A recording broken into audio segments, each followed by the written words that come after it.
Hello guys, on Voice of Betrayal, where every lie has a voice. My name is Michael Turner. I'm 41 years old, a husband, and a father of two. For 15 years, I believed I was living the life I had always dreamed of. I was married to Emily, the woman I thought was my soulmate, my best friend, my partner through everything.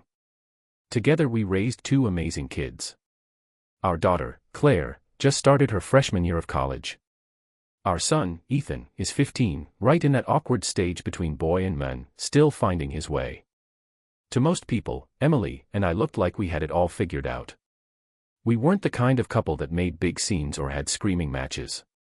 Sure, we had our disagreements, like anyone else, but we always came back together at the end of the day. I used to think that was what made us strong, the quiet understanding, the trust that no matter what, we had each other's backs. That's what I believed. That's what I built my life on. And maybe that's why what happened cut me so deep. Because betrayal only hurts when it comes from the person you trusted most. We had these friends, another couple we'd known for years. People we shared holidays with, took road trips with, the kind of friends who become like family. Every time we got together, it was the same: too much food, too many drinks, old stories, board games that dragged past midnight. His wife and I, we were the ones who usually went to bed earlier. We liked our sleep. Emily and her husband, though. They could talk all night. And I never thought twice about it. Why would I? These were our closest friends. But all it takes is one night to destroy 15 years. It was late, well past midnight. The house had gone quiet, except for the low hum of voices drifting up from the basement. I should have been asleep, but something woke me. Maybe it was instinct. Maybe it was the part of me that already knew something was wrong, even if my mind hadn't caught up yet. I lay there for a few minutes, staring at the ceiling, telling myself it was nothing. Emily and him, they'd always stayed up late talking. It was normal. Just like every other night we'd done this routine for years. His wife was asleep in the guest room, I was supposed to be asleep in mine. Nothing out of the ordinary. And yet, I couldn't shake it. Something inside me twisted, urging me to get up. I remember padding quietly down the hallway, careful not to wake Ethan. He was in the room right next to ours, probably asleep with his headphones still on, the way he always did. My stomach was tight, my chest heavy as I crept down the stairs. The closer I got, the louder their voices became. At first I thought, they're just talking, like always. Relax. But when I reached the basement door and put my hand on the knob, something in me froze. I already knew. My body knew, even if my brain didn't want to accept it. I opened the door. And there it was. The image is burned into me, like a brand I'll never escape. Emily. My wife. The woman I'd trusted for 15 years. She was with him. Not just sitting close, not just whispering, they were having sex. Right there, in my house. In my basement. For a moment, I couldn't breathe. The world tilted, like gravity had let go of me. My mind screamed that it couldn't be real, that I must be dreaming or drunk or crazy. But no, it was real. Every sound, every movement, every detail carved itself into me like a knife. And then the rage came. A tidal wave. Blinding, violent, primal rage. Every muscle in my body screamed to move, to tear him off her, to smash his skull against the concrete floor until he never breathed again. For a split second, I saw it, me killing him, ending it right there. But then. Ethan. The thought of my son upstairs, just a few feet away, sleeping peacefully while his father turned into a monster, it stopped me. If I lost control, if he heard it, if he saw it, I'd lose more than Emily. I'd lose myself. I'd lose him. So I swallowed it. Somehow, I forced the rage down, choking on it, shaking so hard my teeth nearly cracked. My voice, when it finally came out, wasn't even mine. It was low, broken, trembling. They froze. She turned, her face pale, his eyes wide with panic. In that moment, I saw everything, the guilt, the fear, the knowledge that they destroyed everything in a single act. I didn't yell. I didn't swing. I just stared at them, my heart breaking in silence. And then, without another word, I turned and walked upstairs. I walked upstairs in a daze, my body moving before my mind could catch up. My hands were shaking, my chest felt like it was caving in, but somehow I stayed quiet. Every step up the staircase was heavy, like I was dragging the weight of 15 years behind me. When I reached the guest room door, I stood there for a moment, breathing hard, trying to gather myself. Inside, she was asleep, his wife. A woman I respected, a woman who trusted both me and Emily, the same way I trusted them. And now, she was about to wake up to the truth that would shatter her world too. I pushed the door open gently and stepped inside. The room was dim, lit only by the glow of a streetlight through the curtains. I sat on the edge of the bed. She stirred, half awake, confused. "Michael," she whispered. "What's wrong?" I lowered my voice, forcing it to stay steady, though it cracked anyway. "Listen to me," I said. "This is going to be incredibly hard to hear. But I need you to stay calm. My son is asleep in the room next door, and I can't let him hear this. Do you understand?" She blinked at me, groggy, but something in my tone must have told her this was serious. She nodded slowly. I swallowed hard, the words burning in my throat. I went downstairs. "Emily and your husband, they're together. Right now. In my house." The silence that followed was unbearable. For a second, I thought she hadn't understood me. Then her face crumpled, and she let out a sound, small, broken, like the air had been punched out of her. She covered her mouth to stop the sob from escaping, tears already spilling down her cheeks. "I'm sorry," I whispered, my own voice breaking. "I wish to God it wasn't true. But it is. You need to get him. And you both need to leave. Tonight." She nodded again, trembling. No screaming, no scene. Just devastation. Somehow, she pulled herself together, slipped out of bed, and went downstairs. Minutes later, I heard muffled voices, the sound of movement, the front door opening and closing. And then, just like that, they were gone. The house fell silent. I stood in the hallway, staring at the closed doors, my son's, my daughter's empty room, my own bedroom where Emily would soon crawl back under the covers as if nothing had happened. Except everything had happened. The silence wasn't peace. It was the sound of something dying. I didn't sleep that night. Not a second. I just sat on the edge of the bed, staring into the dark, listening to the hum of the refrigerator downstairs, the occasional creak of the house settling. My mind replayed the basement over and over, torturing me with the same images I wanted to erase forever. At some point, the sun came up. Pale light crept through the blinds, painting thin stripes across the floor. I heard movement behind me, the soft rustle of sheets. Emily stirred. She yawned, stretched, and for a moment I thought, she's going to pretend nothing happened. She's actually going to lie down next to me like our life hasn't just ended. And then she froze. Maybe it was the way I was sitting, rigid, hands clenched on my knees. Maybe she saw the look on my face. Whatever it was, her expression changed instantly. The color drained from her cheeks. "Michael," she whispered, her voice trembling. You know." I didn't turn to face her. My throat was tight, but the words came out flat, colder than I'd ever spoken to her in my life. I saw everything. Silence. Then the sound of her breaking. She started sobbing, grabbing at me, reaching for my arm, my shoulder, like if she could just hold on, none of it would be real. "I'm sorry, I'm so sorry, it was a mistake, I wasn't thinking, I don't know what." "Stop." My voice cracked like a whip. She flinched. For the first time, she seemed to realize I wasn't just hurt. I was done. Her tears fell faster. She covered her face, rocking back and forth, repeating the same words over and over. "I love you. You're my world. Please don't leave me." But the more she said it, the more hollow it sounded. Like static in my ears. I finally turned and looked at her. Her eyes were red, her cheeks wet, her whole body shaking. And all I could think was, how? How could you do this to me? To us? "You don't get to call it a mistake," I said. My voice was low, but sharp, every syllable cutting like glass. "Once is a mistake. Twice is a decision. And you decided. Her face crumpled even more. She tried to speak, but nothing came out. Just sobs. I stood up. I couldn't sit there anymore, couldn't breathe the same air. I walked out of the room, out of the house, into the cool morning air. My hands were trembling, my chest tight. Neighbors were probably sipping coffee on their porches, starting their normal days. And here I was, standing in the wreckage of mine. The world kept turning.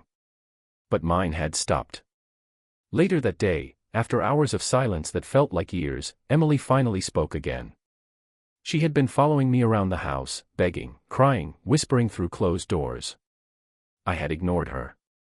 I couldn't even look at her without feeling sick. But eventually, I cornered her in the kitchen. Maybe I wanted answers. Maybe I wanted to hear her say something that would make this nightmare make sense. "Tell me the truth," I said, my voice hoarse. Was that the first time? Her eyes darted away, her lips trembling. That hesitation was all I needed. My stomach turned to ice. "How many times?" I pressed, louder now. She shook her head, sobbing. "Just once before." "I swear, Michael. Only one other time." "That's it." I laughed. Not because it was funny, there was nothing funny about it. But because of how pathetic it sounded. How ridiculous. My laugh came out sharp, bitter, almost manic. "Do you hear yourself? Do you think that makes it better? Once.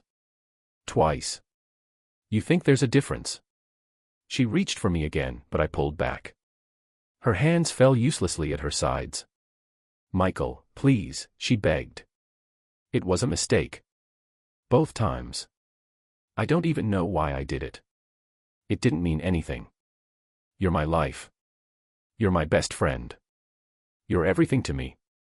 Her words cut deep, not because I believed them, but because I once had. For 15 years, I built my world around those words. And now, they were just noise. Lies dressed up as love. I slammed my hand against the counter, making her jump. "Stop saying that. You don't get to call it love when you did this.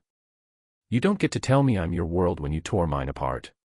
She crumbled, collapsing into a chair, her body shaking with sobs. I stood there, staring at her, this woman I thought I knew better than anyone. And for the first time, she looked like a stranger. The silence stretched between us, heavy and suffocating. Finally, I said the only words I could find. "I want a divorce." The moment they left my mouth, her sobs turned into wails. She buried her face in her hands, repeating over and over, "No, please, no, I can't lose you." But deep down, I knew. Something had broken that could never be repaired. Once is an accident. Twice is betrayal. And betrayal has no cure. If it were just me, maybe things would be simpler. I could walk away, start over, rebuild my life brick by brick. It would hurt, sure, God, it would hurt like hell, but it would only be my pain to carry.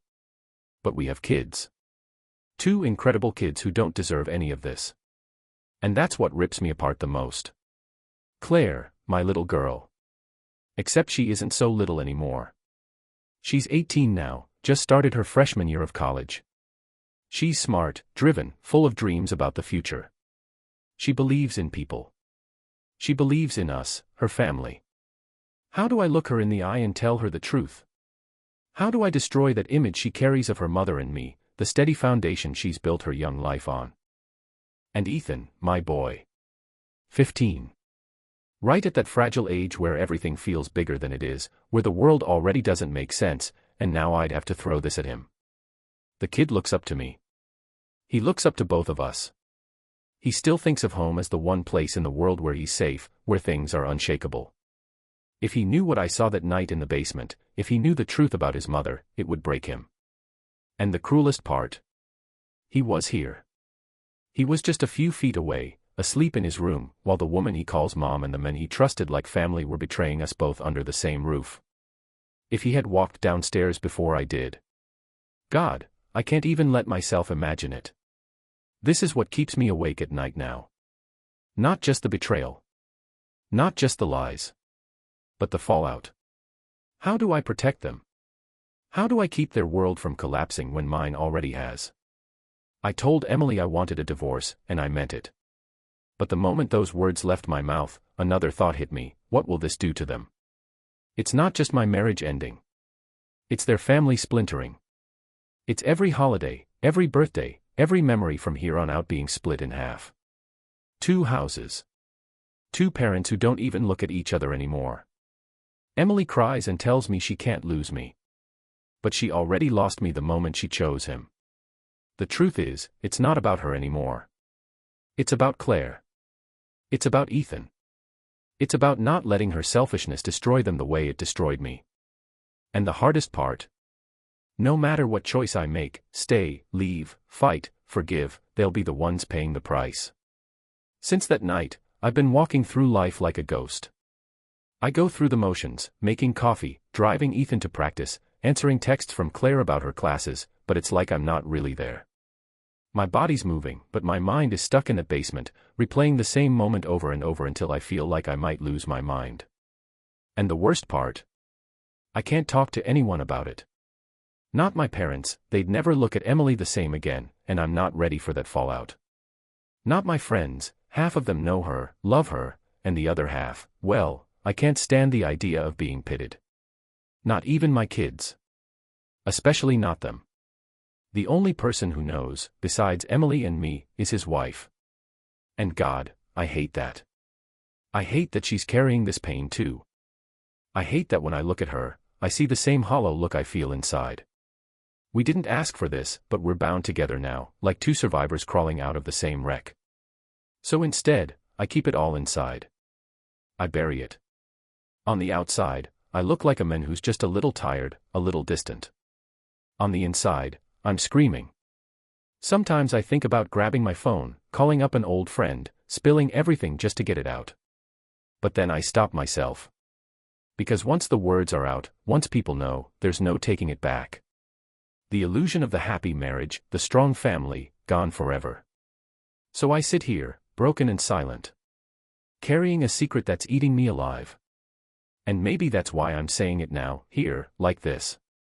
Because I can't keep it locked up anymore. Because if I don't let it out, even into the void, I'm not sure I'll survive it. The truth is, I feel more alone than I ever have in my entire life. I used to think marriage meant never being alone. That no matter what happened, I had Emily. But the reality? I've never felt more abandoned, more betrayed, more isolated than I do right now, sitting in the ruins of the life we built together.